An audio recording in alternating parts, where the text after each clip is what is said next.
Hello everybody, welcome back to the channel. It is Mike Brown here with RE/MAX in Toronto. Happy New Year to you. I hope you all had a wonderful, safe, happy, and enjoyable holiday season.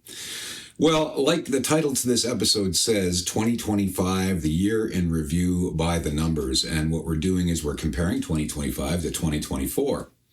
And after all, I think you all know I am a bit of a numbers guy, so I found this insightful. And again, I kind of believe that this is the foundation of information that buyers and sellers kind of need to have to understand, where to start in their pursuit of either selling or purchasing.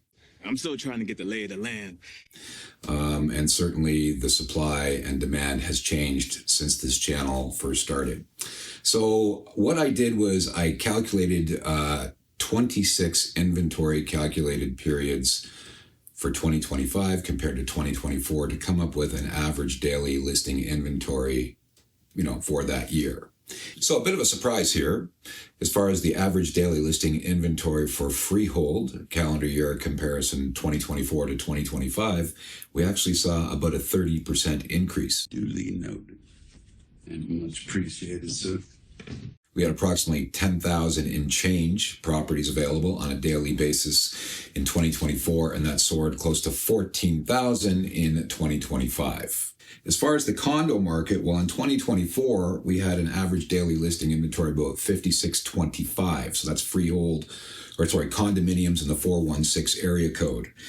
In the calendar year of 2025, that went up to 6,715, which is only a 14% increase. It could have been so much worse. So much worse. And that kind of surprised me as well, but then I started to think to myself, there's been a lot of shade on the condo market for quite some time. And I think we saw the cracks or the insecurities quite a bit earlier than we started to see the dramatic inventory rise of the freehold market here in the GTA. Rental inventory is only up by about 10% year over year. In 2024, we had an average daily inventory for the 416 freehold and condo rental, 8530, and that jumped to 9463 for the calendar year of 2025. So long story short, inventory levels have risen across the board. Right, obviously.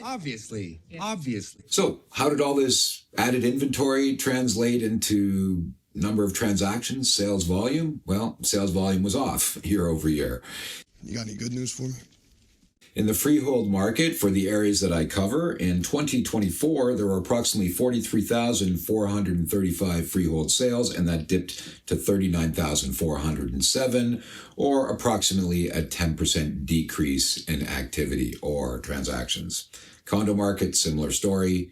2024, there were 14,554 416 condo transactions, and that dipped to 12,666. Kind of a scary omen. Creepy, right? Kinda. Or a drop of 13%. So as far as how the market's tracking, I think we've slid further into a buyer's market, and maybe apathy has taken over where FOMO was more prevalent years ago. Times have changed. I think it all kind of makes sense. I'm not going to make a prediction about this year other than to say that I think it's unlikely that we're going to see increases in prices in condos or freehold properties. Again, it remains a market that's dominated by people who need a place to call home. Without further delay, let's get a look at this period's inventory story.